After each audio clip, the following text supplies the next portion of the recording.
লাইফে first time try করলাম beef চাপ। এটা খেতে খুবই মজা হয়েছিল। আর এটা কিন্তু আমি আমার শাশুড়ি মায়ের আবদারে বানিয়েছিলাম। মা অনেক দিন আগেই বলে রেখেছিল বিফ চাপ বানানোর কথা। তো আশা করতেছি তোমাদের কাছে ফুল ভিডিওটা ভালো লাগবে। তো সম্পূর্ণ ভিডিওটা না টেনে দেখতে থাকো।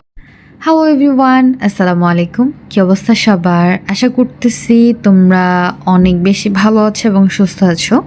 আমরাও ভালো আছি আলহামদুলিল্লাহ। তো আজকে আমাদের পেজের নতুন রেসিপি দিয়ে পেজটাকে আবার নতুন করে স্টার্ট করব।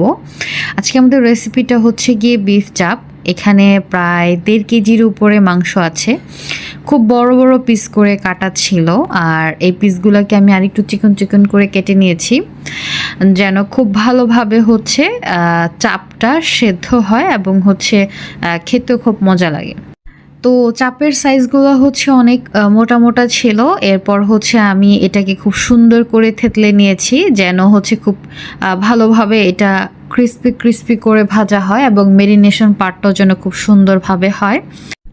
যে কোনো কিছু বানানোর আগে মেরিনেশন পার্টটাই মোস্ট ইম্পর্ট্যান্ট একটা ব্যাপার। তো এখানে আমি ফার্স্টে মেরিনেশন করার জন্য পেঁয়াজ বাটা দিয়েছিলাম, এরপর আদা বাটা দিলাম, এরপর রসুন বাটা। তো অ্যাজ ইউজুয়াল প্রত্যেকটা মশলাই সবার বাসায় থাকে।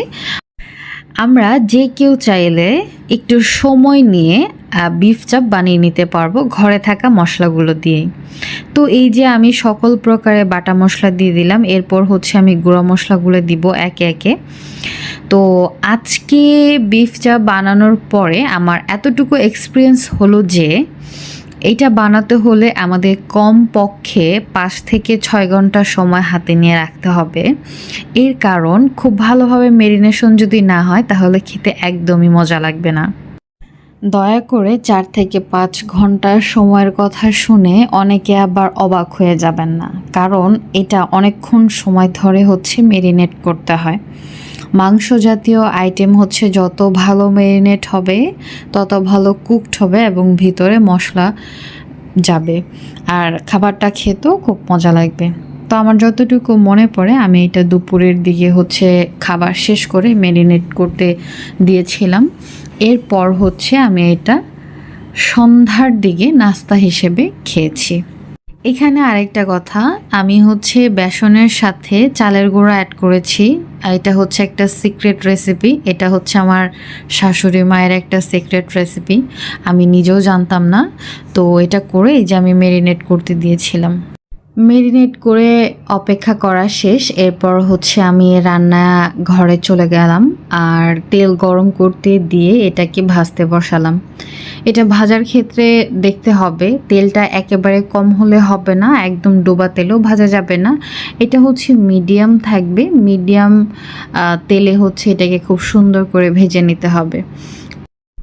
বিফ চাপগুলো ভাজতে ভাজতে তোমাদের সাথে শেয়ার করি। এটা বেসিক্যালি আমার শাশুড়ি মায়ের একটা পেজ, তার টুকিটাকি ভিডিও এখানে দেওয়া হবে। মানে এক কথায় আমরা টুকিটাকি রান্নার ভিডিও এখানে শেয়ার করব। আর তোমরা যারা যারা আছো বেশি বেশি করে লাইক করবে এবং পেজে ফলো করে দিবে এবং তোমরা তোমাদের ফ্রেন্ডদের সাথে পেজটাকে শেয়ার করবে।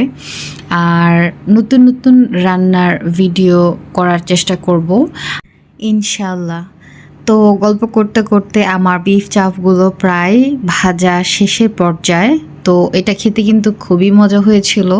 আমি নিজেই নিজের খাবারের প্রশংসা করছি। যাই হোক, আর এটার আউটলুকিংটা ছিল এইরকম কিছুটা, আর ভিতর থেকে খুবই সফট অ্যান্ড জুসি ছিল, একদম হার্ড ছিল না।